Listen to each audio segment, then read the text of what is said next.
Welcome to the Road to Welvil podcast. I'm your host, Michelle Terrell. Together, we will explore our own wellness journeys, nurturing body, mind, and spirit.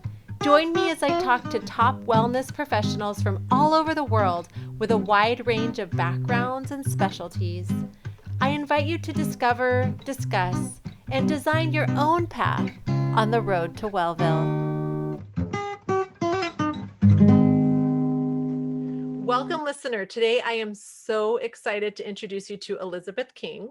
Elizabeth King is a life coach who works with both men and women in a variety of areas. She really focuses in on helping her clients with the journey of fertility, dealing with miscarriages, and also those first days and months of new parenthood, which I think is a very, very important time in life. Elizabeth, I'm so excited to chat with you today and get to know you better. I know that you, like I said, you help men and women in a wide range of areas, but today I really want to take a deep dive into your own story of healing and fertility and learn more about how you help and support others. Sure. Happy to be here. Thank you. So I'd like to start by kind of going back to the beginning. I know that you have a very interesting story, like I mentioned before, of your own healing and fertility. So I was wondering if you could tell us a little bit more about your early journey in fertility and if there were any events or situations that put you on this path towards coaching. Yeah, definitely, without a doubt. So, my true fertility path, I feel like, started in my late 20s when people around me who were in their 40s kept saying, I'm struggling to get pregnant, just words around the office that I was hearing, which I had never really heard much of before. And then I had my divorce at age 30. So at age 30, after hearing everything around the office again, people had encouraged me to go freeze my eggs. So that was my first kind of knock on the door at the fertility experience and doctor. And at that age, the doctor had said, "You're too young. Eggs don't really, that's not really a good option for you right now. They don't freeze well, they don't thaw well." And mind you, at this point, that's a different story now. Um, Come back to us later if you still are in this position down the road. So 36 years old, spent my whole 30s single, knocking on the door again. Okay, still no partner.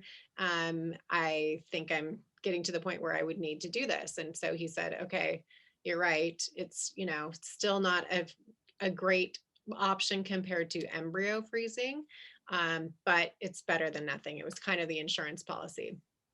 Um, so I did that. And then I fast forward to age 39 and my periods had started to change all of a sudden. They were super heavy. I went to my OB, they did an ultrasound and noticed that I had fibroids, um, and pretty much blew me off to say, "They're small, it's not a big deal, you're fine." So now at 39, mind you, just had met my future husband, literally, and had thought, I still want to be able to use my uterus. And I just want to make sure that everything is fine. So I knocked on his door again, the fertility guy, and said, "Can you please take a look at this? My OB said everything is fine. I don't really know that that's true." Um, and he looked and he said, "You're right. It's not fine. Where they are located in your uterus is exactly where you would need to be having implantation. So that would prevent you from getting pregnant." Um, so I say that to many people, just to listen to your own intuition and your body, and push and push and push if you feel like you're not getting the right answer of what you kind of know something is up with your own body. Um, Absolutely. so he recommended me to go to a gynecological oncologist, um, knowing that they would be very specific to care for the surgery of the uterus, knowing not to damage it. Which again, I also recommend for people that are doing any sort of, if they have cysts on their ovaries or anything with their uterus. We just want to make sure, obviously, if you're at an age where you want to be having children in the future or now, you want the best person to be dealing with all of that stuff.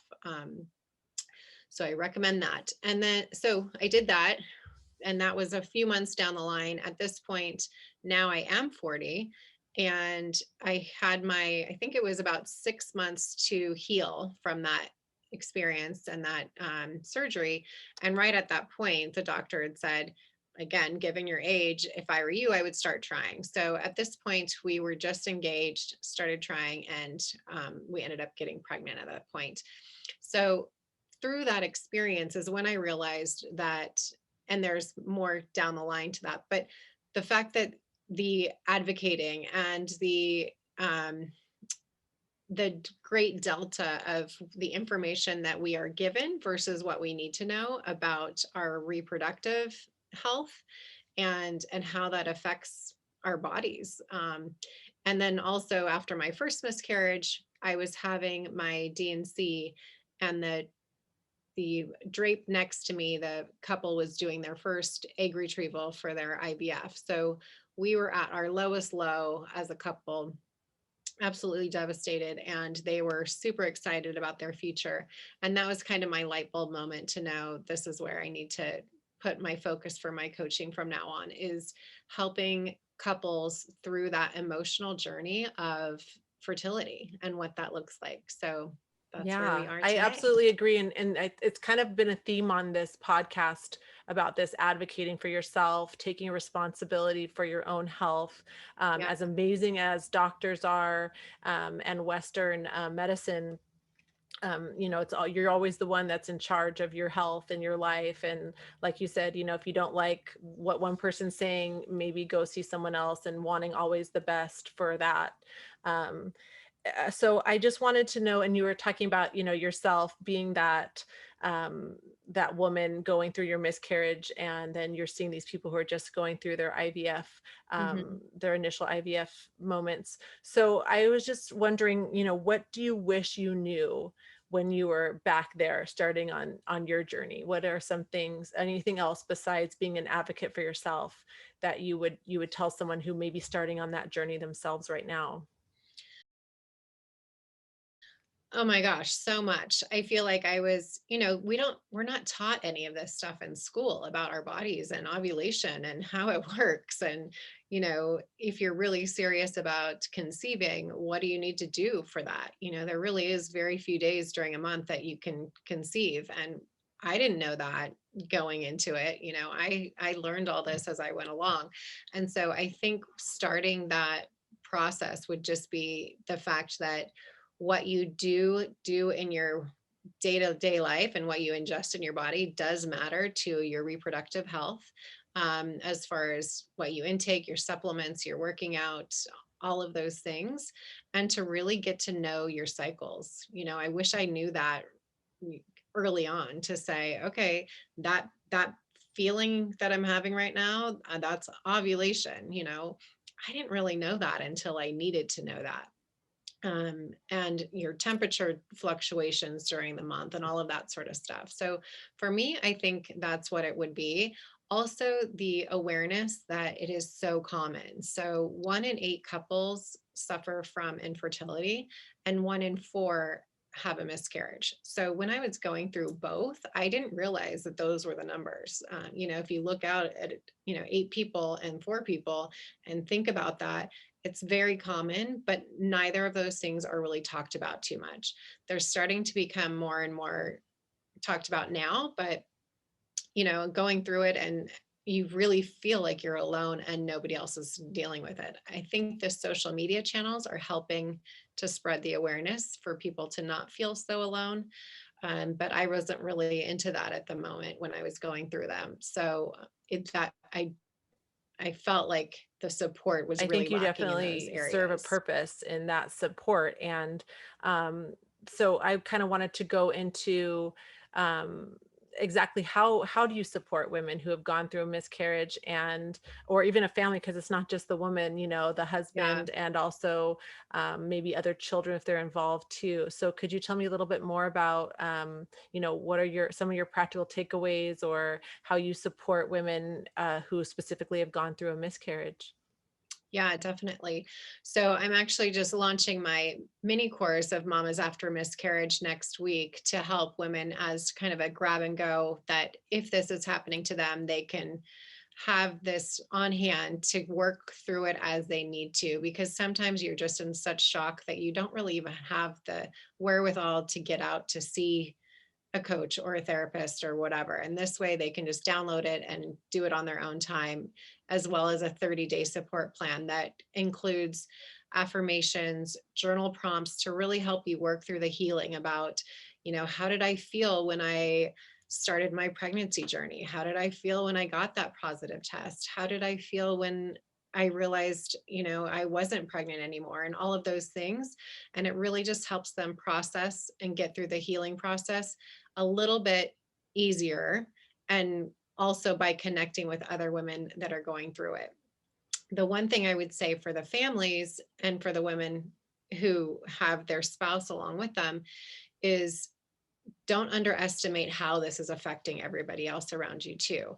We get so caught up in this is happening to me and what my body is going through and everything, rightfully so. It's very traumatic in many, many ways. And everyone around us is just trying to help and they don't know how to help. And so opening that conversation about how you're feeling and, physically and mentally, just helps them along the way to be there for you. And that's really what I find most often is the spouses and the partners, they just want to be there to help. They just want to make it better. They just want to see a smile on their face again. And to get through that time, it depends, everybody's different. So for one couple, it may be a week. For another, it may be 6 months. And some of that also depends on when you experience your loss. Is it a chemical pregnancy? Is it a mid pregnancy or a late pregnancy loss, or even a stillbirth for that matter? And all of those timings are going to come into play with how that works. And so what I tell them is really keep that communication open, seek help, whether that's from a coach or, someone at your church or whatever. Please, please, please do not feel like you're alone and do not feel like you are broken, because you are not.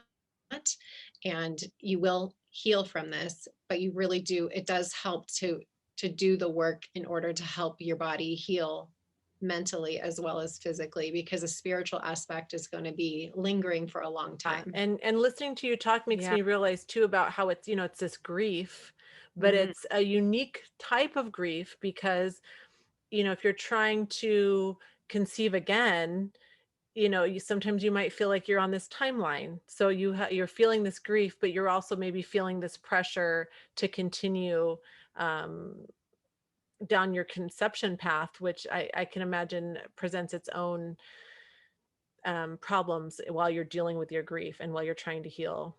Absolutely. And that's actually the exact situation that I was in, because of my age. I didn't have the time to wait around and kind of really process it the way that I should have processed the loss, because I didn't have the time. I was, at this time 42 years old. So if I knew I wanted to expand my family more, I needed to get on it again, which is hard in some ways and good in other ways. And again, that depends on each person. For some people, it's good because they just focus on moving forward. And some, they feel like they never really grieve to the full extent that they need to, because they're so busy of, okay, what's my next appointment? What do I need to do next? And whatnot. So again, I always say everybody is so individual in this. One thing I think that does help for everybody is having some sort of remembrance or significant moment, or planting a tree or something, so that they can have that time to really reflect on all that that meant to you. I always say, your story starts as soon as you get that positive pregnancy test, right? In your head, you're like, what is my family going to look like? What do I need a new car? Do I, all the things start rolling through your head as soon as you get that pregnancy test. And then it's feels like it's ripped from under you in a matter of moments.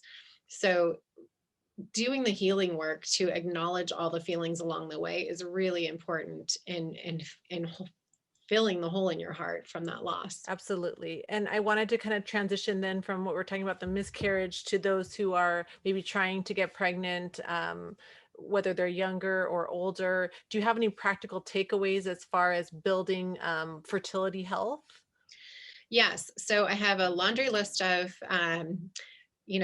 workouts that you may be able to use, supplements that you want to make sure that you're taking, just that they help to um, keep your egg health in as good of quality as you can. Now, some people, everybody's different. So somebody who is 35 could have eggs that are the age of a 20-year-old and vice versa. So you kind of get what you get when you're born, but they are able to kind of not regenerate, for lack of a better term, but you can improve the quality a little bit depending on what you're taking and what you're doing with your lifestyle.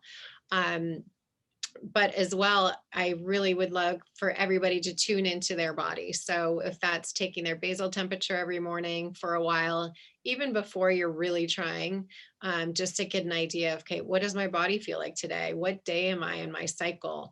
Knowing that, if your cycle is shorter versus longer, what does that mean to you and to your egg quality generally? Those are some of the things that I would say if somebody's trying to conceive, to kind of get their head around before they really dive into it. And or if you're already doing it, just do it a little bit more closely, write it down so you see the patterns Yeah, of your that's really good body. advice. Kind of getting to know your body. I think that's good advice in a lot Mhm. of different ways, right? Yeah. Like in on your health holistically in general. I know that you also work with new moms and new Mhm. parents, as far as kind of getting to know what it's like now. Okay, now I'm a mom. Now what? Yeah. So can you tell me a little bit more about how you support the new parents? Yeah, I did want to add though too, when you mentioned back to the holistic, and I Mhm. really focus on that a lot because of some gut issues that I had previous, that if you have any underlying thyroid issues or autoimmune stuff or gut health things, please make sure that you're looking at the big picture of your health, because that does affect your fertility as well. Some doctors may tell you that it doesn't, but if you really think about it, if your body is kind of aligned and healthy, then you're at least knowing what you're dealing with. If there's something that's off, it's probably going to throw everything else off. So that goes back to being your own advocate to say, you know, I don't feel comfortable taking this medication that you may say, or I don't know if that's really something else that I may need to. So really look at the larger view of your overall health as well as your mental health. I always say self-preservation. Look at your life of what's causing you stress, because your cortisol levels, your adrenals, all of those things definitely play a role in your fertility as Yeah, well. just recently I was talking to a nutritionist and she was talking about her dad, and some of his health challenges, and she was like, we hiked all the time growing up. Like we always had the best diet, blah, blah, blah. But, he was this high level, I think he was a principal in a school district, and he was just so stressed all the time. And she's Yeah, like, now when I look back at it, I just realized we didn't realize how much the stress was playing on it. So I yeah. think that's definitely key to keep in mind too. And it can be so stressful to be going through all this stuff, especially if you're working and, all the other things of life, have other children, right? It's like, remember Yeah, to and take I some think people time. don't realize the effects that stress plays in your fertility journey. There's lots of studies that have been done that have said if you're doing cognitive work alongside of your fertility, you have a 50 to 60% chance of more likely getting pregnant than you do if you don't. And as women, we have more stress now than we ever have, and especially during COVID. Mhm. And so doing that work to make sure that your stress level is in check, whether that's working with a therapist or a coach or whatever it may be, really making sure that that matters to you, because it does matter in your fertility journey as well as to your future baby. They take on the cells that you have. So it used to be that OBs would say, what are you doing? What are you eating? What are you drinking? Type of thing. And it really should be, how is your stress level? How is that stress level going to affect the baby inside of you? Because they now know that that is passed on to infants or in utero. So, So but back to good your good question. excuse Oh, to just relax when you're pregnant, right? Like, "Hey, yes. I'm gonna Yeah. order out tonight because" Yes. Yes. And even before,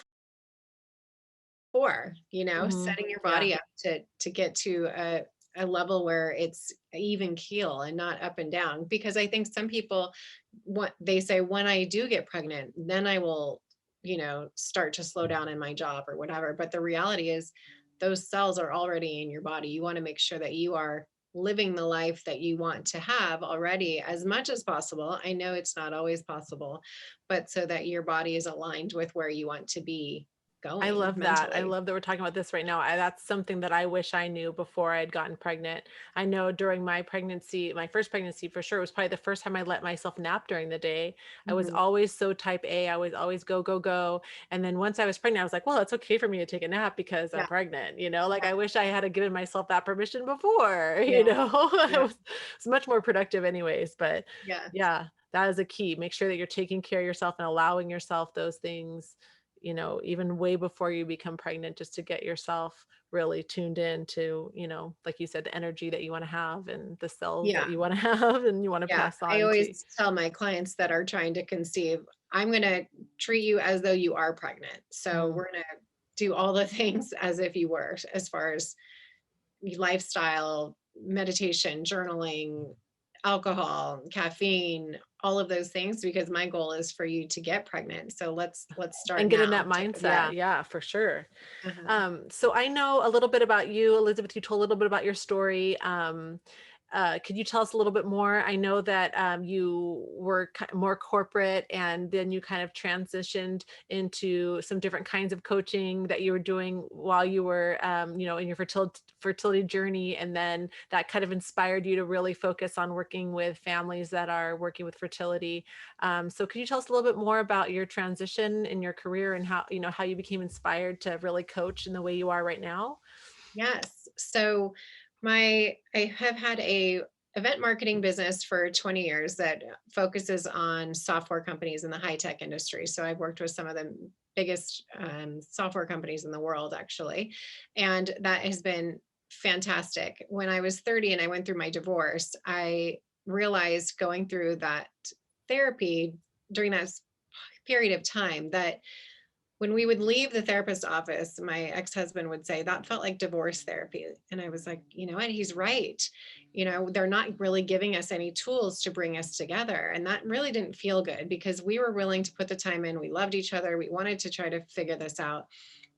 So that led me to doing coaching myself, and really as a alternative to therapy for people. So giving them actual tools of like, okay, are we going through a divorce? Are we trying to lose weight? What are the things that we can say we want to work towards? I'm very much tell me what to do, an ABC to get to D, and I'll do it. So that's really where the coaching focus was. So I had kind of two things going for the last 10 years with this event marketing business as well as the coaching. And the coaching was always kind of a side love passion that I would do.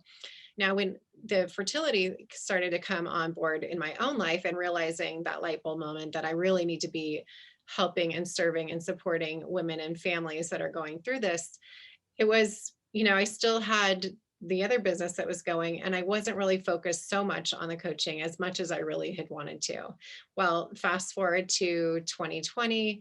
I had just had my last baby, and a couple months after that, COVID hit. So all of a sudden, all of my corporate stuff was pretty much put on hold.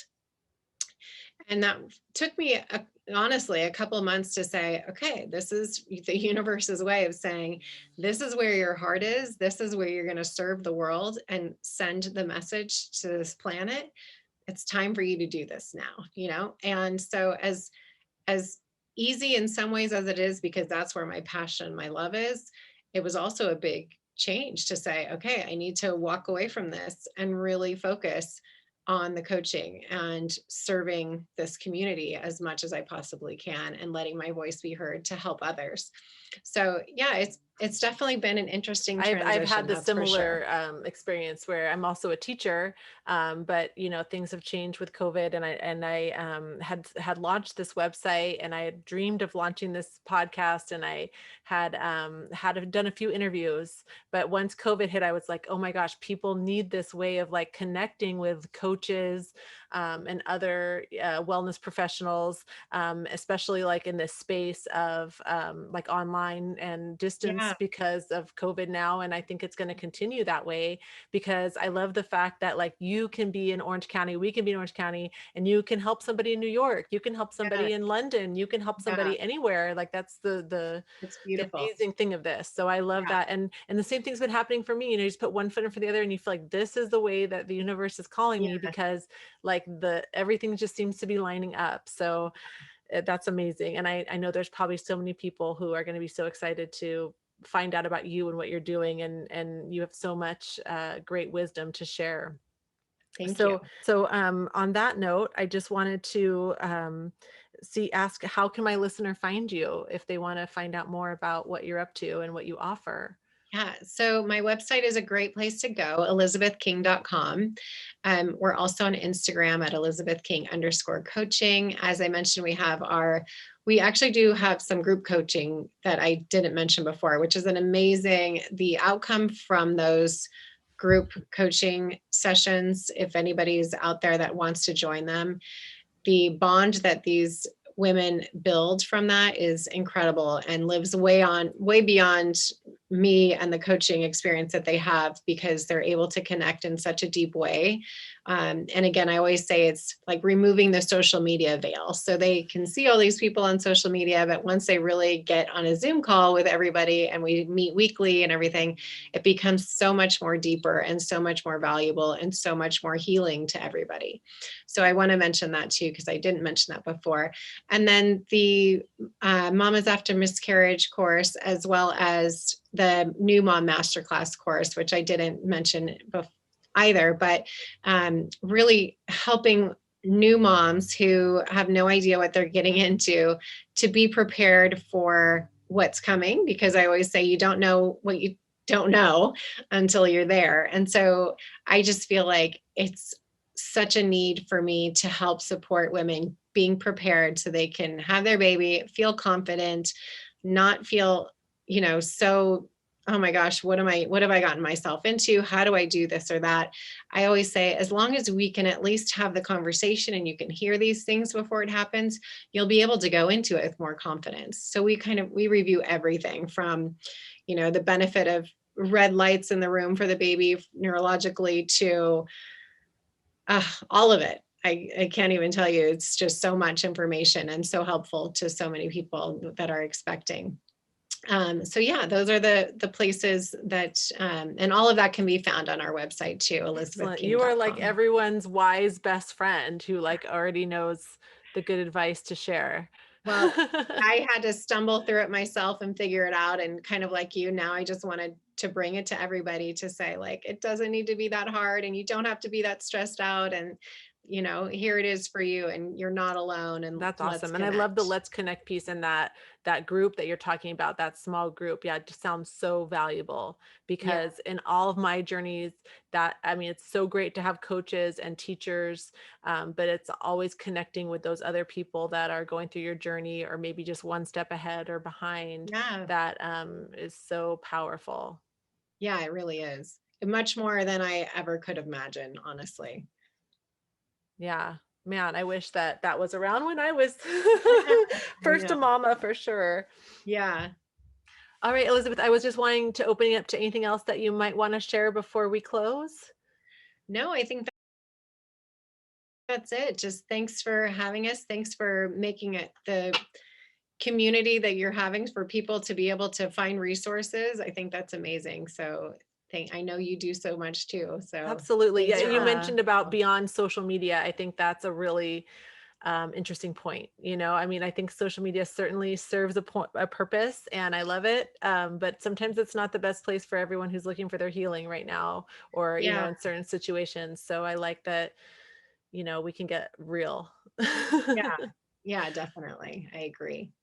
Well, thank you so much for getting real with me today. And I like to say to my guests, I look forward to next time. Until next time, I can't wait to connect Absolutely. again. Okay. All right, take care, Yeah. Elizabeth. You too. Bye. Bye. Thank you so much for joining us today. To learn more about today's guest and a wide range of other wellness professionals, please visit our global wellness community at welvil.com. WELVIL.com. I look forward to meeting you next time on the road to Welvil.